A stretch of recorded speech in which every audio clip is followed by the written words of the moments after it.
In today's video, I'm going to teach you how to change currency on Payoneer.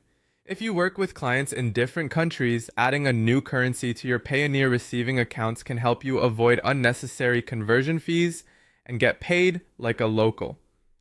I'll walk you through the exact path in your account, explain what each section means, and share a few tips so everything goes smoothly. Start by logging into your Payoneer account on the web. Once you're in, look for the settings menu at the top. This is where Payoneer keeps all the controls for your payment preferences. Open Settings and choose Receiving Accounts.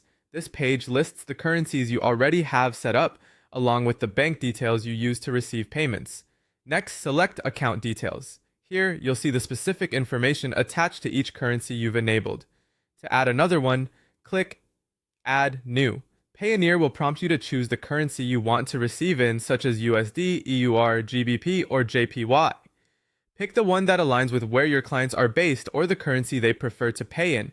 Choosing the right currency can reduce exchange costs and make reconciliations simpler for your bookkeeping. After you select the currency, submit your request and wait for approval. The review is a normal compliance step and helps ensure the new receiving account is set up correctly. Approval time can vary, so keep an eye on your notifications and email for updates. If anything is missing, Payoneer may ask for additional details to complete the setup. Once approved, you'll receive local bank details for that currency. These details let your clients pay you as if they were sending money domestically in that region, which often means faster transfers and clearer remittance information.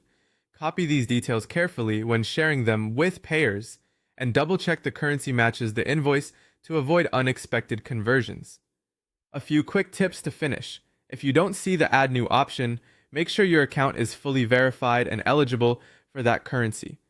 Before you start invoicing, review any applicable fees or limits on incoming transfers for the new receiving account, and consider updating your invoices, contracts, or payment instructions to reflect the new currency so your clients know exactly where to send funds. That's it. By going to Settings, opening Receiving Accounts, checking account details, selecting Add New, choosing your currency, and submitting for approval, you'll be set up to receive payments in the currency that works best for your business.